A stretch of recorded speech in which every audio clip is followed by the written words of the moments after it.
We wish you a Merry Christmas. We wish you a Merry Christmas. We wish you a Merry Christmas and a Happy New Year. That's the trouble with having a Christmas party, isn't it, Spicey? All the tidying up after. What say we take a break then? Well, just for a few minutes, because I really must find Bert's teeth.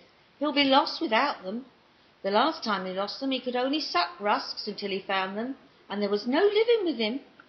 Well, I must say you did yourself proud tonight, Murphy, love. Everyone seemed to enjoy themselves at any rate. And the food was excellent. I couldn't fault it. Thank you, Spicey. I thought your vol au vents really stuck out. Yes, it's his new bra. It both lifts and separates, after a bit of a struggle. It's marvellous what technology can do nowadays, isn't it? You know, they do say that the modern bra is based on the cantilever. I could have done with a tyre lever. I don't suppose there's any drink left. Only that homemade sherry that Bert made. Ah, the golden nectar of old Shiraz. No, he brewed it in a bucket. Would you like a drop? Well, I wouldn't say no, because I've always been partial to a drop of sherry. Such a refined drink, I've always thought. Yet at the same time, there's something about it that gives it an almost aphrodisiac quality. Yes, it gives me the wind as well. You're lucky. It's nearly empty. It's a wonder there's any left at all with Bert's relatives. Did you see the drunken louts? They'll drink anything that's in a bottle. One of them finished up on double-body deodorants. Yes, from what I saw of them, their manners left a lot to be desired. I was ashamed, Spicey. Ashamed. Did you see them round my running buffet? They were like a shoal of piranha fish. Anybody would think they'd never seen food before. And did you see his cousin Mavis going at my homemade mutton pâté? She scraped half the willow pattern off the plate. Now I've got 2 Japanese lovers stood in mid-air and no bridge. Wasn't her first husband that nice Higgins lad? Arthur. That's him. Too good for her, I'm sure. I can't think what he ever saw in her. Bert says he only married her because he's a fisherman, and he thought she had worms. Shameless hussy she is. I mean, I wouldn't have minded if she'd kept her children in check, but she just lets them run riot. I could have strangled that little Jason of hers. Did you see what he was trying to do to our cat with that young doctor's outfit? I hope that the young rapscallion didn't harm it. I don't know. It's still on the roof with its legs crossed. I mean, they've no right giving children presents like that. My word, it isn't like it was in our days, is it?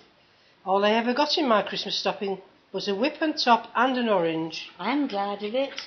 And now Ralph, even when he was in long trousers, he only had a dinky. Well, they can't all be lucky.